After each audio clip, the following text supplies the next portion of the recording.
बिस्मिल्लाहिर्रहमानिर्रहीम। अस्सलाम वालेकुम नाजरीन, आज की वीडियो में जानेंगे हिजाब मेरा तहफ़्फ़ुज़ और वक़ार। नाजरीन, इस्लाम में पर्दा करना और हिजाब करना कैसा है। नाजरीन, आज की ये वीडियो बहुत मालूमाती और ज़बरदस्त होने वाली है। मेरे चैनल पर नए आने वाले सभी लोगों से दिल की गहराइयों से दरख्वास्त है कि मेरे चैनल को लाइक, सब्सक्राइब और वीडियो को शेयर लाजमी करें। बेल आइकन को भी प्रेस कर लें ताकि मेरी हर आने वाली न्यू वीडियो का नोटिफिकेशन आपको बर वक्त मौसूल हो सके। तो चलते हैं अपनी वीडियो की तरफ। कुछ लोग ये कहते नज़र आते हैं कि अगर हमने हिजाब नहीं पहनाया, हमारे सर पर चादर मौजूद नहीं है तो क्या हुआ, पर्दा तो दिल का होना चाहिए। मैं इन्हें ये पैगाम देना चाहती हूँ कि अगर सर पर इज्जत की चादर मौजूद नहीं और आंखों में हया की पाकीज़गी मौजूद नहीं तो क्या फ़ायदा दिल के ऐसे पर्दे का।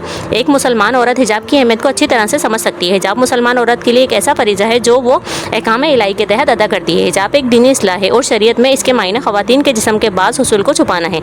हिजाब के लक़वी मायने पर्दा, ऊँट या नकाब ओढ़ने के लिए जाते हैं। कई एशियाई व मगरबी ममालिक में हिजाब से मुराद ख़वातीन का सर, चेहरा या जिस्म का छुपाना लिया जाता है। इस्लामी फ़िक़्ह में हिजाब का ताल्लुक़ पड़ता है जिसको शर्म व हया और अखलाक़ी इक़्तिदार का तहफ़्फ़ुज़ का ज़िम्मेदार समझा जाता है। कुरान मजीद में भी मुतअद्दिद मक़ामात पर हिजाब की ताकीद की गई है। सूरतुल अहज़ाब आयत नंबर 59 में इरशाद है, ए नबी करीम सल्लल्लाहु अलैहि वसल्लम अपनी बीवियों और बेटियों और मुसलमानों की औरतों से कह दो कि अपने चेहरों पर नकाब डाला करें, ये इससे ज़्यादा करीब है, पहचानी जाएंगी, फिर ना सताई जाएंगी और अल्लाह बहुत बड़ा बख्शने वाला, निहायत रहम करने वाला है। नाज़रीन, उम्मीद करती हूँ ये वीडियो आप लोगों को पसंद आएगी। मज़ीद इस तरीके की इस्लामिक इन्फॉर्मेशन, इस्लामिक वीडियो देखने के लिए मेरे चैनल को सब्सक्राइब, लाइक और वीडियो को शेयर लाजमी करें।